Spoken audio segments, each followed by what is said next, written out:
Madame, Messieurs, bonsoir. Merci de suivre ce journal sur la chaîne au cœur de l'Afrique. Après plusieurs mois sur terre, les avions de ligne reprennent du service.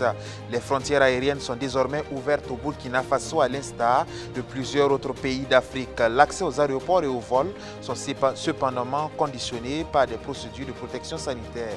Les détails dans un instant.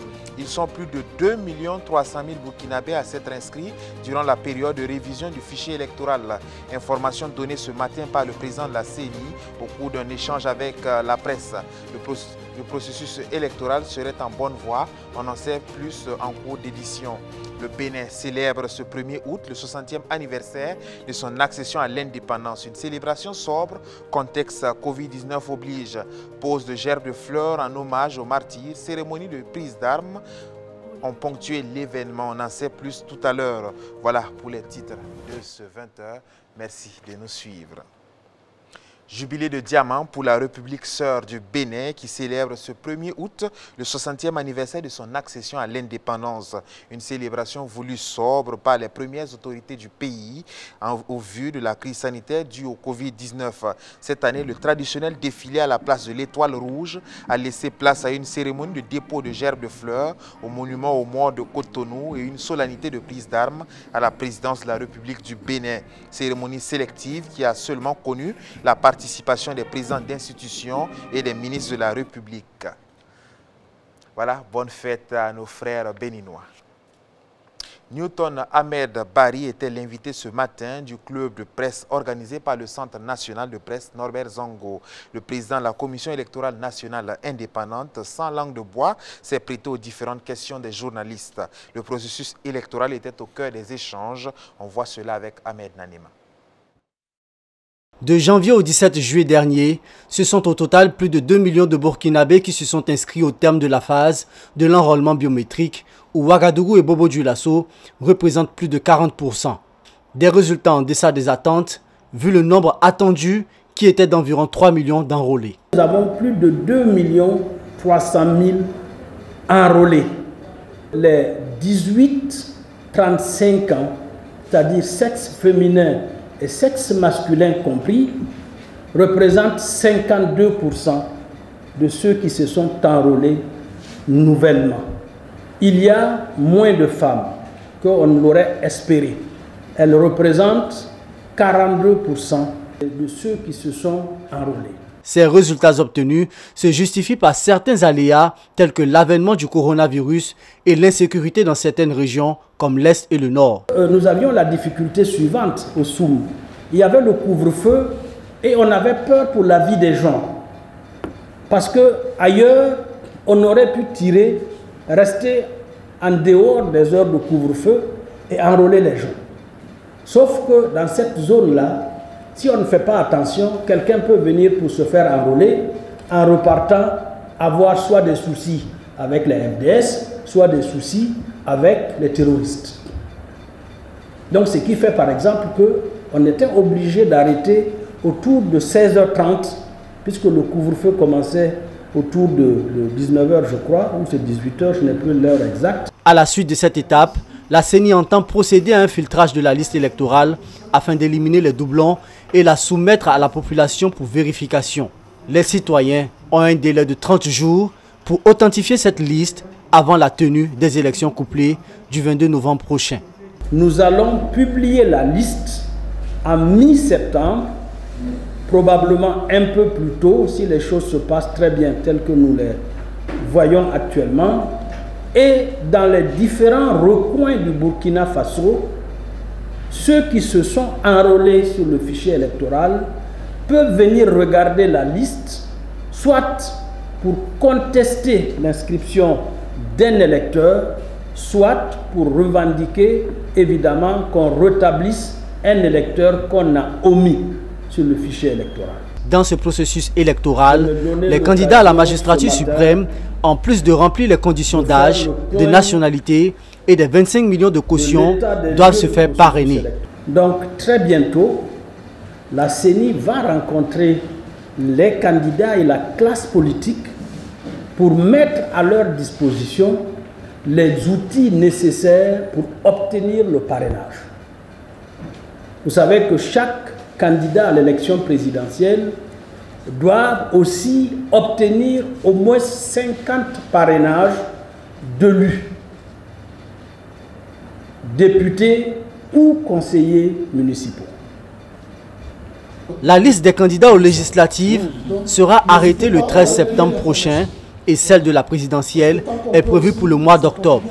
Le club de presse, initié par le Centre national de presse Norbert Zongo, dont l'invité du premier numéro est le président de la CENI, se veut mensuel. L'esprit de cette activité est d'inviter tous les mois une personnalité avec qui vont débattre les hommes et les femmes des médias d'un sujet d'envergure nationale.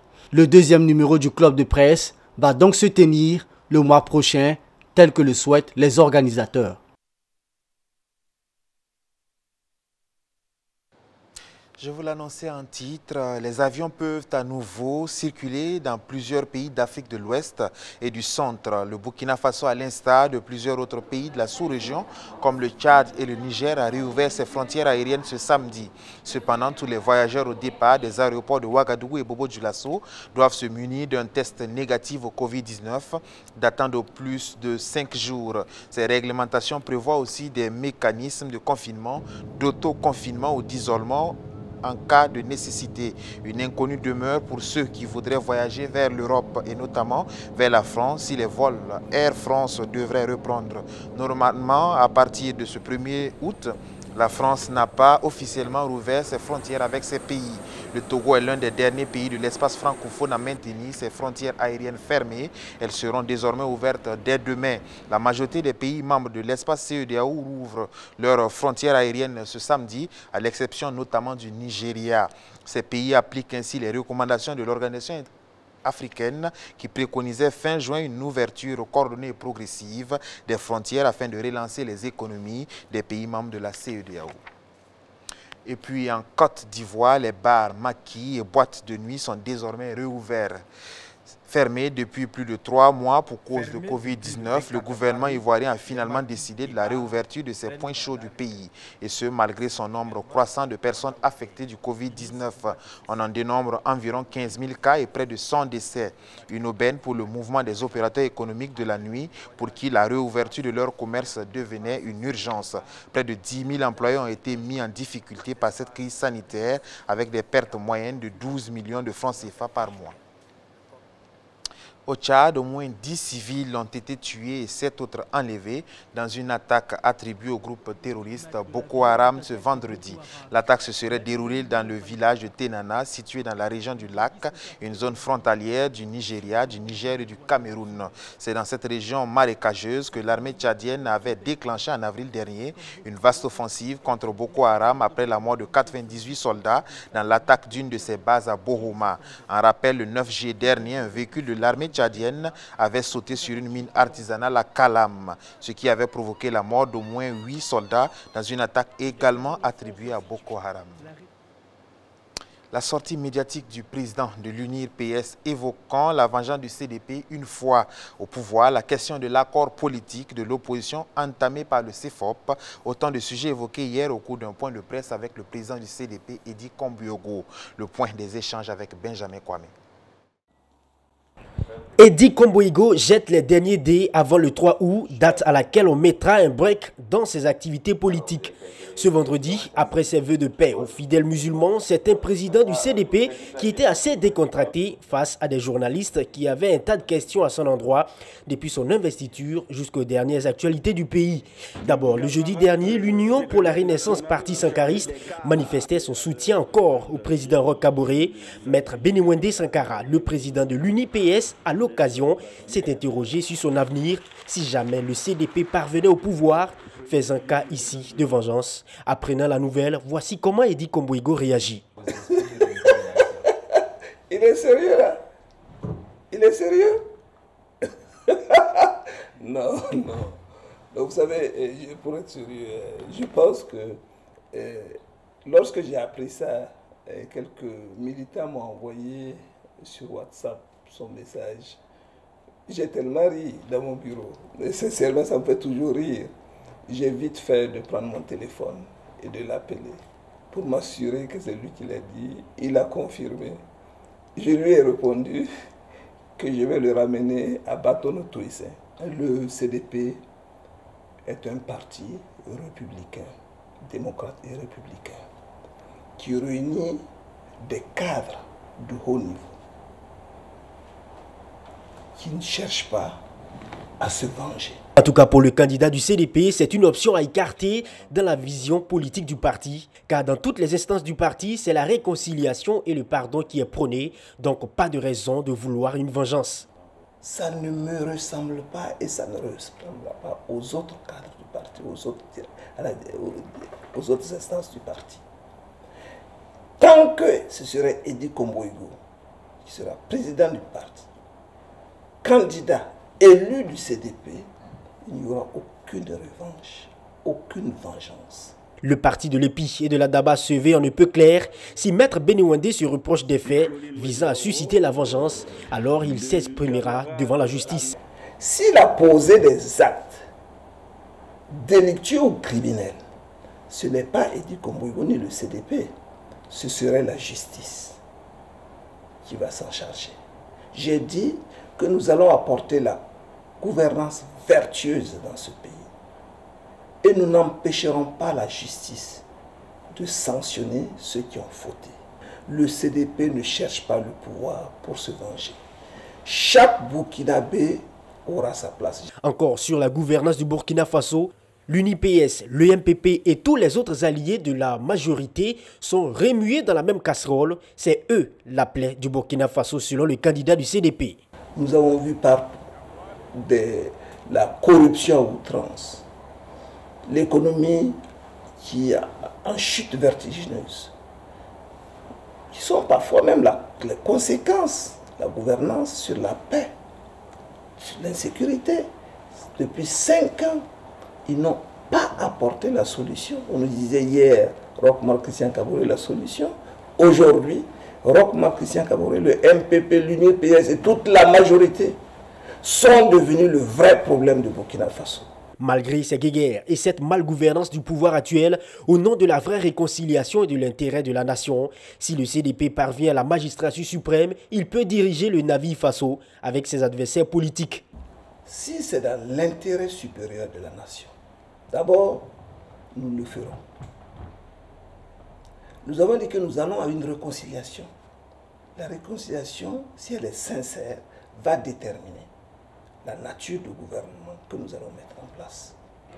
Si ça ne gêne pas le MPP de venir parce qu'ils ont reconnu leur erreur, mais nous les prenons. Un accord politique entre les partis du CFOP sera bientôt signé pour se soutenir entre partis de l'opposition au scrutin à venir. Dans cet élan, l'UPC était chez Kadri Désiré Ouedraogo, un démissionnaire du CDP. Pour la nouvelle, Edi Komboïgo n'y voit pas d'inconvénient.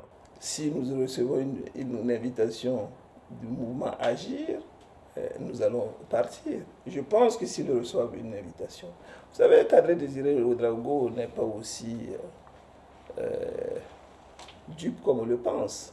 Même s'il y a un certain nombre de cadres qui veulent détruire le CDP à son intérêt, il a fini par dire aux journalistes qu'ils sont ceux qui veulent l'opposer à Edi Komboïgo et qu'il faut qu'ils arrêtent.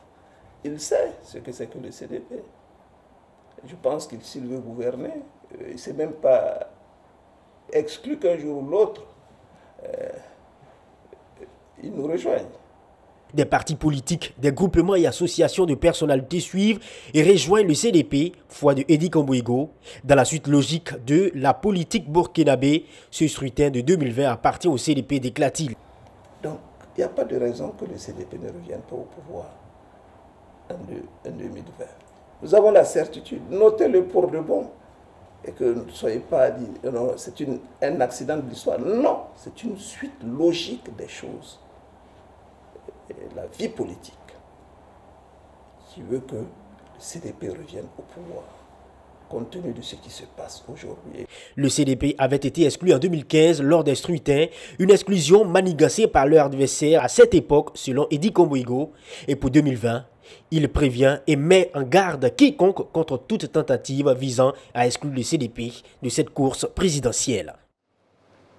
Le président américain Donald Trump a annoncé ce vendredi qu'il allait interdire aux États-Unis le réseau social TikTok, soupçonné par Washington d'être une application espionne utilisée par les services de renseignement chinois.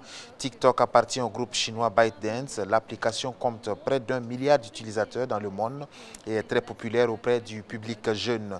TikTok faisait l'objet d'une enquête de l'agence américaine chargée de s'assurer que les investissements étrangers ne présentent pas de risque pour la sécurité nationale. TikTok a souvent dû se défendre de ses liens avec la Chine, où ByteDance possède une application similaire sous un autre nom. Elle a toujours nié de partager des données avec les autorités chinoises et a assuré de ne pas avoir l'intention d'accepter de requêtes en ce sens.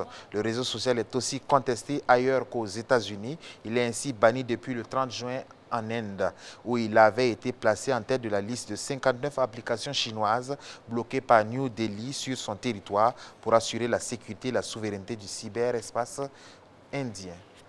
Voilà qui met fin à ce journal. Merci de l'avoir suivi. Je vous donne rendez-vous demain pour un autre bulletin d'information. D'ici là, portez-vous bien et bonne suite de programme sur la chaîne au cœur de l'Afrique.